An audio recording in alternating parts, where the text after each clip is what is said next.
ใจรักษามัคคี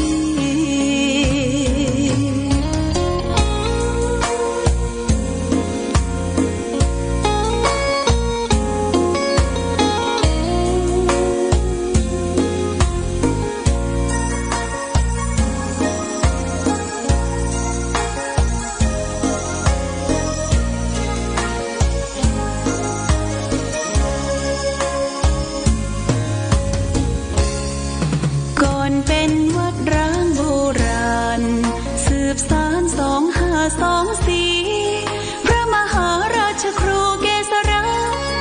ปัญญาปรมาติกาจารย์จากวัดดับภัยเชียงใหม่สืบสานเวลาผ่าน131 ปีนานไกลวัดพระบาทอุดมรุ่งเรืองงามตาเจ้าน้อยบุญทาวงศาข้าหลวงบวงเชียงใหม่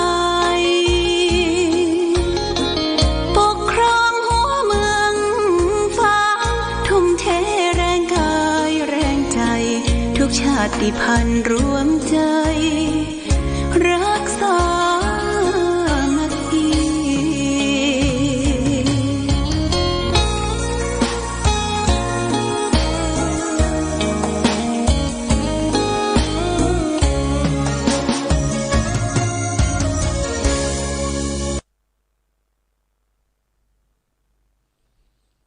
เจริญสุขศรัทธาสาธุชนญาติโยมท่านพุทธบริษัททั้งหลายวันนี้รายการธรรมประทีปส่องต่างก็ได้มาพบปะกับพ่อแม่พี่น้องศรัทธาสาธุชนญาติโยมแห่งครั้งหนึ่งวันนี้เป็นวันที่1 เดือนพฤษภาคมพุทธศักราช2567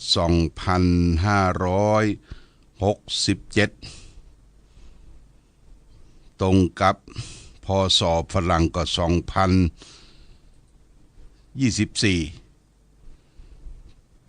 แรม8 ค่ำเดือน7เหนือเดือน5ใต้ปีมะโรงวันนี้เป็นวันที่1ของเดือนพฤษภาคมเป็นวันแรงงานแห่งชาตินะเป็นวันแรงงานแห่งชาติก็เป็นวันหยุดวันหนึ่งตามปกติแล้วก็หวยรัฐบาลเพิ่นจะออกวันที่1เพิ่นก็เลื่อนออกไปวันที่2นะวันที่2วันนี้เป็นวันที่1เป็นวันแรงงานแห่งชาติเป็นวันพระโดยญาติโยมแรม8 ค่ำเดือน7เหนือถึงวันพระเมื่อใดเราก็นึกถึงพระพุทธพระธรรมพระสงฆ์เป็นที่กราบไหว้สักการะบูชาของเราชาวพุทธทั้งหลายก็จะไปลืมหม้อเจ้าหม้อข้ามไหว้พระสวดมนต์เป็นอาจีนประจำจะนำสิ่งที่ดีๆเข้ามาสู่ในวิถีชีวิตของเราและท่านทั้งหลายเรียกว่าถ้าเราบ่ไหว้พระสวดมนต์บ่ทำบุญสุนทานโบราณเพิ่นว่ากินข้าวให้ตันว่ากินข้าวให้ตันบ่เฉลียวเจียจานบ่ทำบุญตักบาตรบ่บริจาคให้หอมทำบุญสุนทานนี่เพิ่นว่ากินข้าวให้ตันกินของเก่านะญาติโยมต้องสร้างสมบุญญบารมีขึ้นมาใหม่วันนี้ได้มาปะมาพบญาติโยมก็อากาศก็ยังร้อนอบอ้าวอยู่เนาะร้อนอบอ้าวอยู่ทั่วทุกแห่งทุกคนก็มีฝนประปรายเป็นบางที่บ้านเฮาฮ้อนมอกอีแต่ต่างประเทศร้อนนักกว่าเฮาหลายเท่าจนว่ามีฮิสโตรกคือคู่คนร่มตายอย่างประเทศอินเดียเนี่ยประเทศฟิลิปปินส์แม้แต่ใกล้ๆบ้านเฮาประเทศลาว โรงเรียนประเทศเขมรบางที่ก็สั่งปิดโรงเรียนมันเข้าเรียนบ่ได้ยิ่งในห้องบ่มีพัดลมบ่มีแอร์นี่นักศึกษานักเรียนก็ต้องเอาอย่างมาวี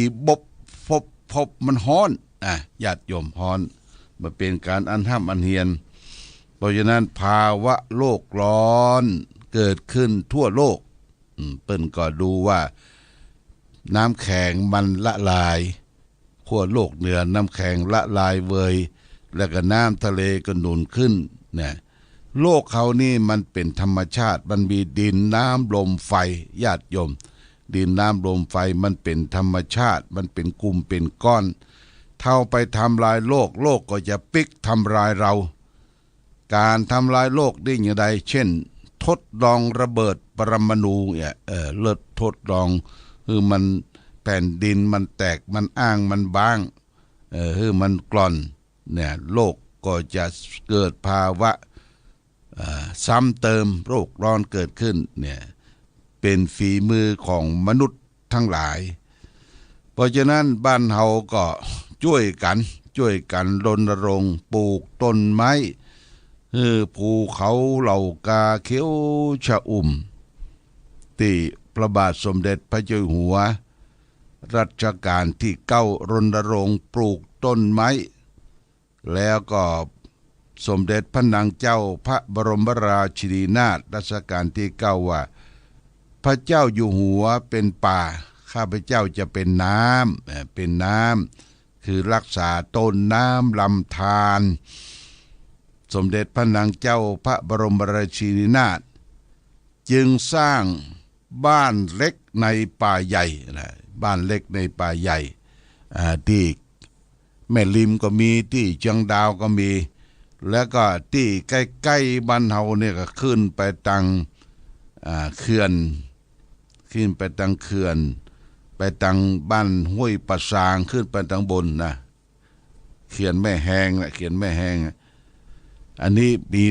บ้านดอยมูเซอร์นะดอยมูเซอร์ดอยปูหมื่นมีบ้านเล็กในป่าใหญ่ญาติโยมสำหรับอนุรักษ์รักษาพื้นที่ป่าไม้ให้ร่มรื่นเป็นรมณียสถานเฮาไปเอี่ยวไปพอละไม้เป็นขนญาติโยมไม้เป็นขนนี่ก็ว่าไม้มันพอกหน้าหนาวขึ้นมามันเย็นตลอดอย่างที่บนดอยอ่างขางที่อำเภอฝางนี่เป็นหนาวตลอดปีแต่ในปัจจุบันนี้ก็เริ่มจะฮ้อนละญาติโยมเพราะไม้ถูกทำลายผู้คนไปอาศัยอยู่ก็ทำให้พื้นที่ที่เคยเหน็บเคยหนาวนั่นก็ผ่อนคลายลงร้อนลงอันนี้ภาวะโลกร้อนนะญาติโยมนะแต่ว่ามันเกิดขึ้นกับบ้านเฮานี่ฮ้อนวึดเมื่อวันจะไปฟ้องกินน้ำเย็นเตื้อไปฟ้องกินน้ำเย็นเตื้อมันจะช็อกมันจะช็อกเฮาก็ต้องก้อยกินน้ำธรรมดาก่อนน้ำธรรมดากินไปแล้วก็กินพักผ่อนหย่อนใสตามต้นไม้ต้นตอกหรือปืนห่อปืนเฮือนที่มีพัดลมที่มีแอร์อย่าไปตากแดดตากอย่างล่ำไปหน้าแห้มแก้มไม้บางทีมันจะเป็นปิบ้านเฮาเป็นปินะญาติโยมปิแดดปิลมปิการปิบ่ได้กินข้าวกินน้ำนี่เป็นปินะเป็นปิก็คือหัวใจมันช็อกร่างกายมันต่อสู้กับสภาพสิ่งแวดล้อมบ่ได้นี่ต้องระมัดระวังเด้อพี่น้องญาติโยมท่านสาธุชนทั้งหลายวันนี้ได้มาพบกันก็เอาสาระธรรมเป็นวันธรรมะวันนี้สาระธรรมที่จะได้นำมาฝากวันนี้ว่าธรรมเวทีกถาว่าด้วยผู้รู้แจ้งธรรม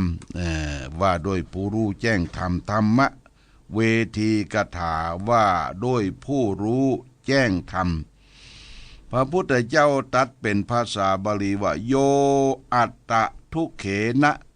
ปรัสสะทุกขังสุเขนะวาอัตตะสุขังทะตาติ ยะเทวิทังไมหะตถาปริสังโยเอวังปชานาติสะเวทิธรรมังอันนี้เป็นภาษาบาลีเนอะภาษามคธภาษาพระพุทธเจ้าทีนี้เปิ้นจะแปลออกมาว่าผู้ใดสร้างความทุกข์ให้แก่ผู้อื่นด้วยความทุกข์ของตนหรือสร้างความสุขให้ตนด้วยความสุขของผู้อื่นผู้นั้นไม่ถือว่าเป็นผู้รู้แจ้งธรรมผู้ใดรู้ว่าสุขทุกข์นี้ของเรากับของเขาก็เหมือนกันผู้นั้นชื่อว่าเป็นผู้รู้แจ้งธรรมนี่ญาติโยมนะผู้รู้แจ้งธรรมนี่ก็หมายความว่าคนเฮาเนี่ยแต่ไปสร้างความทุกข์ให้แก่ผู้อื่นโดยความทุกข์ของตนเองเฮาทุกข์แล้วยังบ่เตื้อเอาสร้างความทุกข์คือแก่ผู้อื่นแหมอันนี้บ่ใจว่าเป็นผู้รู้แจ้งธรรมหรือสร้างความสุขให้กับตนด้วยความสุขของผู้อื่นความสุขของตนก็ได้และความสุขของผู้อื่นก็ได้นี่ก็เอาของเปิ้นมาเป็นของตนผู้นั้นไม่ชื่อว่าเป็นผู้รู้แจ้งธรรมผู้ใดรู้ว่าสุขทุกข์นี้ของเรากับของเขาก็เหมือนกันผู้นั้นชื่อว่ารู้แจ้งธรรมสุขทุกข์อยู่กับที่ตัวเราก็มีสุขมีทุกข์เหมือนกันคนอื่นก็มีสุขมีทุกข์เหมือนกันหันอกหันใจช่วยเหลือเฟื้อฟายอนุเคราะห์สงเคราะห์ซึ่งกันและกันอันนี้ว่าเป็นผู้รู้แจ้งธรรมธรรมคืออย่างธรรมก็คือธรรมชาติที่อยู่รอบตัวเฮาเนี่ย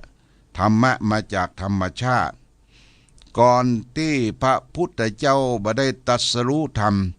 รรมะมีอยู่ก่อนแล้วนะเป็นธรรมชาติบ่สามารถที่จะไปคิดค้นร้อยกลองร้อยแก้วออกมาเป็นสัดเป็นส่วนที่จะต้องนำมาประพฤติปฏิบัติพระพุทธเจ้าเป็นผู้มีปัญญาอันเฉียบแหลมปัญญาเฉียบแหลมตรัสรู้ธรรมตรัสรู้เรื่องความทุกข์ปัญหาของมนุษย์โลกว่าจู่ๆเนี่ยความทุกข์ปัญหาทั้งหมดมันจะเกิดขึ้นเองบ่ได้มันต้องมีเหตุมีปัจจัยต้นเหตุแห่งความทุกข์ต้นเหตุแห่งความทุกข์คือปัญหาทางกายทางใจพระพุทธเจ้ารู้ต้นเหตุแห่งความทุกข์เรียกว่าสมุทัยต้นเหตุแห่งความทุกข์และพระองค์ก็รู้ว่าจะต้องดับต้นเหตุแห่งความทุกข์โดยทางมรรคด้วยหนทางมรรคมีองค์8ประการมีสัมมาทิฏฐิสัมมาสังกัปปะสัมมาวายามะสัมมาสติสัมมาสมาธิสัมมาคือความถูกต้องนะญาติโยมเนี่ยอย่างให้มันถูกต้องทางกายทางวาจาทางใจหรือว่าศีลสมาธิปัญญานี่แหละสัมมาคือความถูกต้องทางกายทางวาจาทางใจพระพุทธเจ้าวางหลักว่าคนเฮาจะถึงความสุขถึงนิพพานได้จะต้องมีศีลสมาธิและปัญญานี่พระพุทธเจ้าได้ตรัสรู้ธรรมได้รู้ธรรมชาติพระองค์ได้เป็นบุคคลที่เสียสละได้ออกบวชออกทรงผนวดเมื่ออายุได้29ปีเป็นลูกของกษัตริย์อยู่ที่เมืองกบิลพัสดุ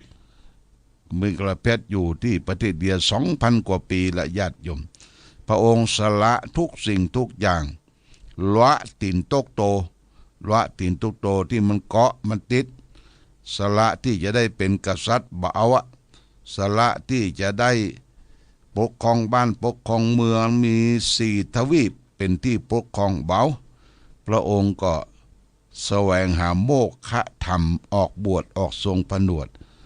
ลงจากปราสาทราชมนเทียนไปอยู่ตามป่าตามเขาคิดค้นธรรมะจนรู้แจ้งเห็นจริงแล้วก็มารู้แจ้งเห็นจริงก็มาดูสภาพในร่างกายของพระองค์ธรรมะเกิดขึ้นจากรูปจากนามรูปก็คือธาตุ4ดินน้ำลมไฟ นามคือใจเวทนาสัญญาสังขารวิญญาณมีความรู้สึกนึกคิดนะเมื่อรู้แจ้งเห็นจริงในรูปนามรู้แจ้งเห็นจริงในกองสังขารก็รู้แจ้งเห็นจริงในกองทุกข์ว่าร่างกายของเรานั้นมันเป็นประภัสสรเป็นประภัสสรเป็นสะอาดบริสุทธิ์อยู่แต่กิเลสจรมาอาศัยญาติโยมกิเลสจรมาใส่ในร่างกายเฮาเนี่ยโอ้บางคนเลี้ยงไว้เลี้ยงกิเลสไว้ในใจความโลภความขี้โกรธความขี้หลงเลี้ยงไว้เป็นปุ๊กใจไผมาแตะมาต้องมาว่าชิดว่ากายบ่ได้เด้อโอ้กิเลสเต็มตัวเนี่ยนี่ความหนักความทุกข์ความเดือดร้อนนะพระองค์กำจัดหมดแล้วกิเลสที่เป็นความโลภความโกรธความหลงออกไปมีพระสาวกทั้งหลายที่เจริญรอยตามพระอริยมรรคเจริญรอยตามพระสัมมาสัมพุทธเจ้าได้ออกบวชออกทรงผนวดยกตัวอย่างง่ายๆอย่างหลวงปู่มั่นภูริทัตโตเนี่ยเป็นพระสาวกเป็นที่เฮามองหันจับสัมผัสได้ท่านหลวงปู่มั่นเป็นนักปฏิบัติธรรมเดินทุดงเป็นอาจินประจำอยู่ป่าอยู่เขาตามเราภัยจนมีลูกศิษย์ลูกหาเต็มบ้านเต็มเมืองมีลูกศิษย์สายปฏิบัติหรือว่าสายปฏิบัติหลวงปู่มั่นภูริทัตโตและก็มาถึงยังครูบาเฮาแหมครูบาเจ้าศรีวิจัยท่านออกบวชออกทรงผนวดแล้วก็ถือแบบอหิงสาบ่เบียดเบียนสัตว์บ่เบียดเบียนผู้นั่นผู้นี้ไผจะมาจ้วงมาจับมาว่าชิดว่ากายก็กิเลสเปิ้นออกจากจิตใจละบ่โกรธบ่เกลียดบ่มีโมโหโทโสตอบกับคนนั้นคนนี้แบบอหิงสาไม่เบียดเบียนใคร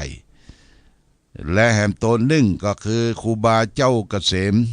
มณลำปางอันนี้ก็เป็นเชื้อเจ้าอยู่ที่ลำปางญาติโยม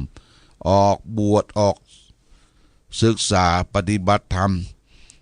อยู่ที่ถิ่นเจริญอยู่กุฏิดีๆอยู่ที่วัดดีๆไปอยู่ป่าธรรมดาบัดใจเป็นป่าจ้าที่สุสานไตรลักษณ์จังหวัดลำปางปทุมะญาติโยมนะไปอยู่ตามใกล้ตามหิมก็ไปไหว้สรีระหลวงพ่อเกษมเขมโกอันนี้ก็เป็นนักเสียสละนะจนรู้แจ้งเห็นจริงออกบวชแล้วปฏิบัติจริงอย่างเคร่งครัดเขาจึงได้ไหว้สักการะบูชาบุญบารมีของครูบาอาจารย์มาจนถึงปัจจุบันนี้ก็โดยองค์พระสัมมาสัมพุทธเจ้าเป็นต้นเป็นประธานญาติโยมนะเพราะฉะนั้นการรู้ธรรมรู้แจ้งเห็นธรรมในกองทุกข์ก็คือรู้สุขดูทุกข์คนอื่นมีสุขมีทุกข์เราก็รู้มีสุขมีทุกข์เหมือนกับคนอื่นมันบ่ผิดแตกต่างกันไปไหนผู้ที่รู้สุขรู้ทุกข์กับคนอื่นเขาได้กับธรรมชาติได้ก็ผู้นั้นเข้าถึงรู้แจ้งแห่งธรรมะรู้แจ้งแห่งธรรมะที่มีเป็นธรรมชาติเกิดขึ้นในตัวเราซึ่งประกอบโดยธาตุสี่ขันธ์ห้ารูปเวทนาสัญญาสังขารวิญญาณเหมือนกันหมดญาติโยมตัวเฮานี่เป็นธรรมะเหมือนกันหมดมันไม่มีอย่างจีรังยั่งยืนจะอยู่คงทนได้ไปเป็นร้อยปีเป็นร้อยปีมันเกิดขึ้นแล้วก็ตั้งอยู่ดับไปร่างกายที่เขาได้ถึงวันนี้มันไม่ใจได้เนี่ยมันเสียไปนะมันเสียมันก่อนมันเสี่ยงไปเป็นวันร่างกายที่มันเสี่ยงไปเสียไปมันก็บ่งบอกถึงความแก่ความเฒ่าความค่ำค่าชราผมที่ดำก็กลับขาวตาที่เกยยาวก็กลับสั้นเขียวที่มันเกยมันก็กลับคอนหนังเกยตึงก็หย่อนยานไปตามกาลและเวลาจะลุกก็โอยจะนั่งก็โอยเหมือนดอกไม้โรย ไม่มีเกสรนี่ญาติโยมนะเหมือนกันหมดเนอะไผบ่ได้อวดดีไปอวดตนอวดดีเก่งกะสามารถบาแก่บาเท่าอวดบ่ได้ญาติโยมอวดบ่ได้ว่าเฮาบ่แก่บ่เท่าบ่เจ็บบ่เป็นเนี่ยมันเป็นกันทุกคนโรคภัยไข้เจ็บเนี่ยเฮาเอาคนมานั่งสัก100 คนเนี่ยมีบ่เหมือนกันมีเหมือนกันบางคนเป็นโรคความดันสูงความดันต่ำน้ำตาลนักเบาหวานโรคเกาต์สะปะเยื่องเครื่องที่มันเกิดขึ้นกับเราและท่านทั้งหลายเพราะฉะนั้นคนเราเนี่ยเป็นรังแห่งโลกเป็นรังแห่งโลกเป็นสิ่งที่สะสมสิ่งสกปรกสิ่งสกปรกอย่าเฮากินอาหารกินอย่างเข้าไปเนี่ยญาติโยมทัก2-3 วันมันบักคับบัดทายเนี่ยมันไปมักหมุนมันไปเน่าอยู่ในท้องเฮาเนี่ยไปเน่าเฟะอยู่ในท้องสุมาเตอะผายลมเหม็นผายอยู่ใกล้อยู่ให้เหม็นตดเหม็นลมน่ะที่มันผายออกมาเพราะฉะนั้นร่างกายเฮาต้องดูแลรักษาให้ดีจะไปกินอาหารที่มันบูดเน่าเป็นจิ้นเป็นอย่างนักล้ำไปเนี่ยไปบูดเน่าอยู่ในท้องญาติโยมท่านสาธุชนนี่ฝากไว้ต้องขอบคุณเนอะอนุโมทนาที่เฮาได้ให้ได้หอมในการที่เปิ้นได้มาขอรับบริจาคเสื้อผ้าอาภรณ์ที่นอนหมอนมุนเครื่องใจไม่สอยตังวัดเฮาเคาะขอทื่อเปิ้นไปหมดเนอะทูเจ้าท่านเจ้าคูณปุ้นท่า2 ยางเมืองตากทว่าโทรมาถึงละหลวงพ่อไอ้ลูรถกันไปมา2 กัน1ไปถึงก่อนกันที่มะลูนนี่กำลังไปตังหลวงอ้อมไปกว่าจะถึงก็ตอนบ่ายอันนี้ก็ได้รับความเมตตาจากศรัทธาญาติโยมช่วยอนุเคราะห์สงเคราะห์เครื่องใจไม้สอยบ้านเฮาก็มีพ่อสวัสดิ์แม่ขันแก้ววงคำได้สงเคราะห์ที่บ้านปะแดงปะแดงตำบลบ้านหลวง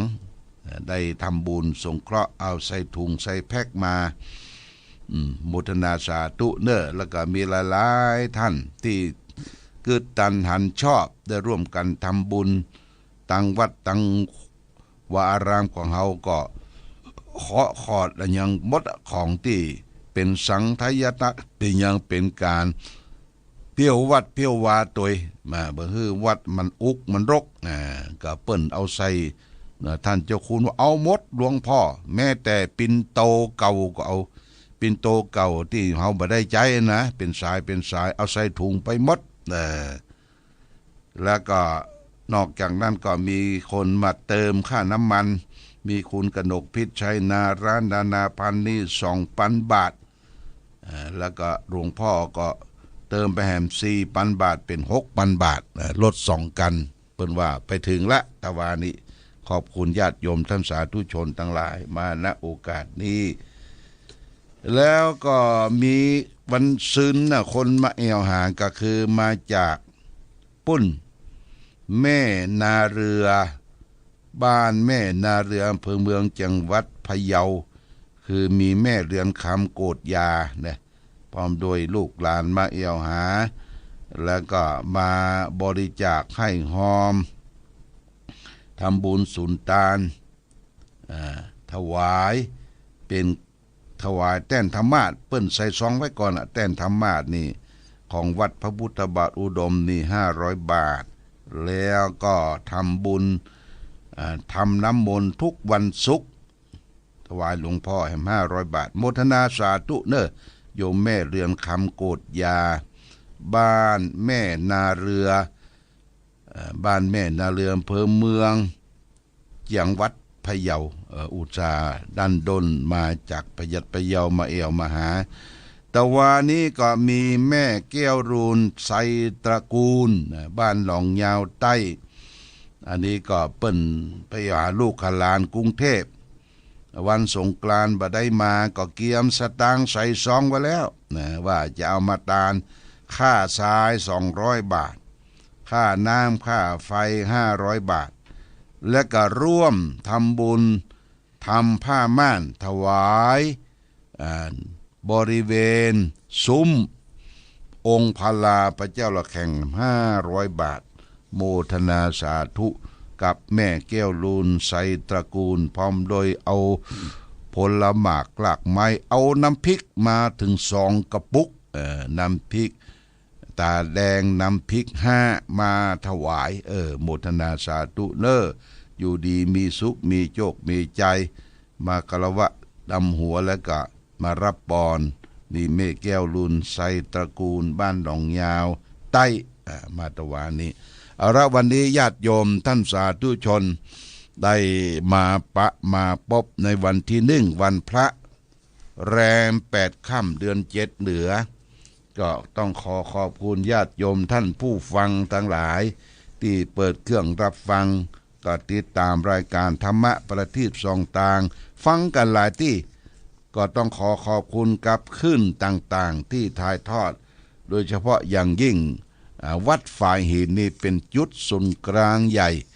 รับการถ่ายทอดไปทั่วตั้งสารปีก็ฟังได้ตั้งบ้านโฮงละปูนก็ฟังได้พดไปเพียวปุ้นเพียวปงเพียวพะเยาเพียวลายที่เปิ้นฟังกันโมทนาสาธุจอมตองก็หลายที่ได้ฟังก็ต้องขอบคุณญาติโยมท่านสาธุชนทั้งหลายขอให้ท่านทั้งหลายที่ได้รับฟังธรรมะเล็กๆน้อยๆเป็นข้อคิดสะกิดเตือนใจจงเป็นพระวะเป็นปัจจัยนำให้จิตใจสดใสสะอาดปราศจากสารพัดทุกข์โศกโรคภัยก็หมดเวลาหมดวันนี้ก็ต้องขออำลาพาจากศรัทธาญาติโยมสาธุชนไปก่อนรายการธรรมะประทีปส่องทางขอลาก่อนขอผู้ฟังจงตั้งมั่นจิตหันษาโดยธรรมะขององค์พระพุทธาได้นำพาให้เกิดความสุขสงบเย็นขอเจริญพร